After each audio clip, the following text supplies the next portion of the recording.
Hi, I've got a special unboxing today because the curiosity that I have got the better of me and I went ahead and got me something. You can probably tell by the title what it is that I've got here. I'll just show you quickly the box and the box. It looks something like this. It's a smaller bottle of Midnight in Paris by Cleef Arpels.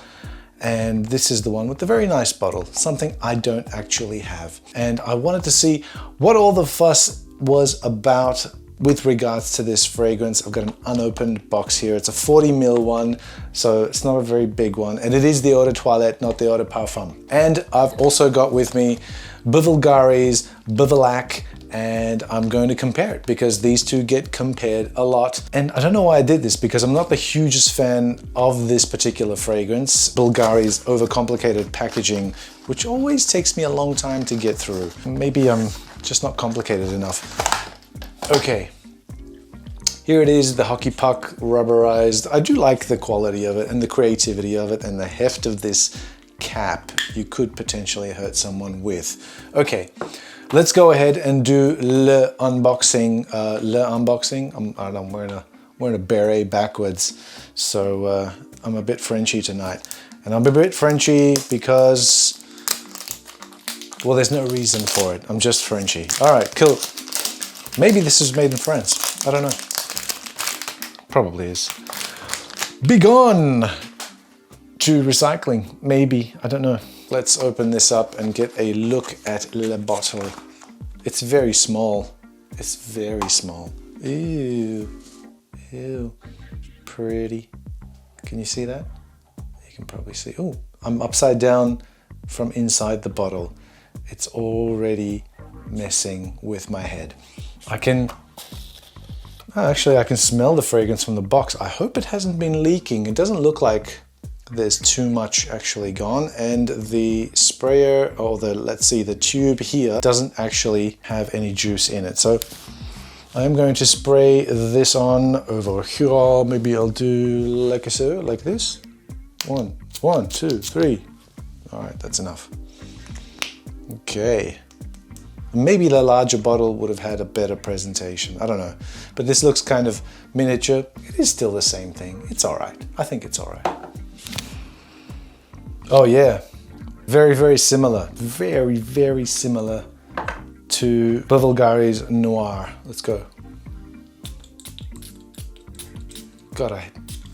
Creative bottles is one thing, but really odd positioning of sprayer nozzles is the other thing. Ooh, okay, all right. I think I might be breaking my house by moving around.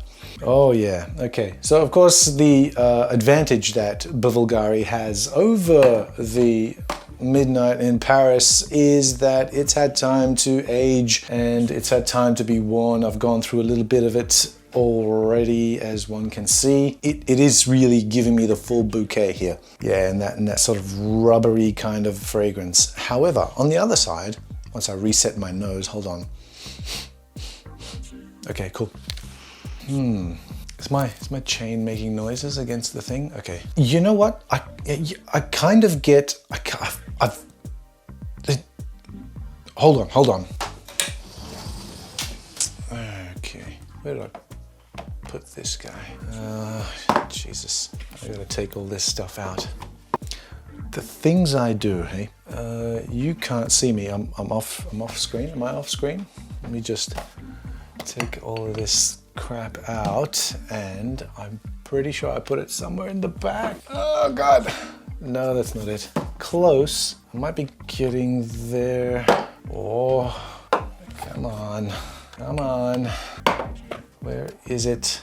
Where are you, piece of shit? Not really, it's not a piece of shit. It's actually a really nice there it is, come here. I got it. Ooh.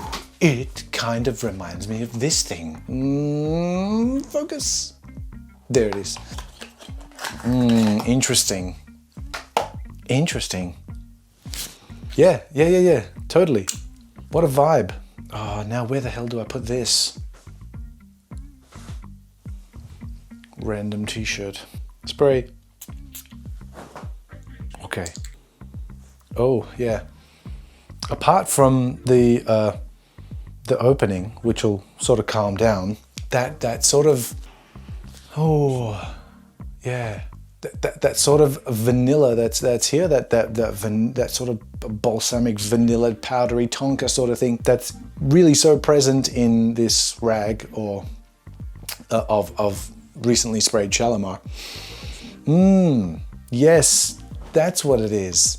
Yes, so maybe if I mix Shalimar with, excuse me, Lidge, if I mix Shalimar with BVLGARI's Black a little bit and wait for the opening to die down, maybe a 70-30 split between 70% this, 30% Shalimar, and I might get a little bit of this, which I'm getting right now. But, and there's a big but, I need to give this time. As always, it requires time in order for it to really mature and develop and macerate. That's the word that we all love to use. So that's that one. That is, yeah, it's certainly a lot more sophisticated than the Bulgari, especially smelling it straight off the bottle. And when I sprayed it on the skin, the opening on the skin, it sprays it on the skin. The opening was actually quite a lot more sophisticated than what Bulgari Black is, because Bulgari Black really goes on heavy and then just kind of says, I am an ethereal angel, and just sort of flies away from you. I don't think either of these are very long lasting, but nice, warm, comforting, nothing too crazy. I really don't know what the hype was with this one and with this one, because considering that, you know, this is really cheap and this was also very, very cheap back in ye day before it became discontinued, I think it was worth the price.